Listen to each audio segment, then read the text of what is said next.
Brain সবচেয়ে বেশি পছন্দ এক নম্বর হচ্ছে নীল কালার। অনেকে বোধহয় মনে করতেছে ভাই আপনি নীল কালার করেন, নীল যেটা এটা ব্রেনের এক নম্বর পছন্দ। সত্যি কথা বললাম, ব্রেন সবচেয়ে বেশি পছন্দ করে নীল। এবং এই জন্য আমি কিছুদিন আগে একটা প্রোগ্রামে বলছি যে স্টুডেন্ট সবসময় নীল কালি দিয়ে লিখবে তার পড়া সবচেয়ে বেশি মনে থাকবে। কেন? কারণ ব্রেন যেটাকে পছন্দ করে সেটা সহজে রিজার্ভ করবে। এই জন্য যারাই লিখবেন নীল কালি দিয়ে, এবং অনেকে কিন্তু মনে হয় জানে না, বিসিএস থেকে শুরু করে অন্যান্য পরীক্ষায় কিন্তু দুইটা কালি ব্যবহারের নিয়ম আছে।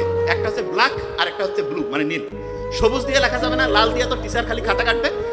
অন্য দুইটা রং বাদে অন্য কোনো রং ব্যবহারের সুযোগ নেই। ভাগ্য ভালো নীলের ব্যবহার করার সুযোগ আছে। নীল কালার দিয়ে লিখবেন, দেখবেন যে পড়াটা আপনার খুব সুন্দরভাবে ব্রেইনে রিজার্ভ হবে। ব্রেইনটা আল্লাহ বানিয়েছে এমন ভাবে যে এই ব্রেইনটার জন্য সবচেয়ে গুরুত্বপূর্ণ এক নাম্বার খাবার যদি আমি বলি এক নাম্বার, তাহলে সেটা হচ্ছে ঘুম। প্রত্যেকে বলে গেছে না যে ঘুমটা খুব ইম্পর্টেন্ট। পরীক্ষা যখন আসে তখন অনেক অভিভাবক কি করে যে তুই সারাদিন পড়বি, 3-4 ঘন্টা 5 ঘন্টা ঘুমাবি। নো, এটা লিখে রাখেন প্রত্যেকে, পরীক্ষা যখন আসবে তখন ঘুমাইতে হবে বেশি।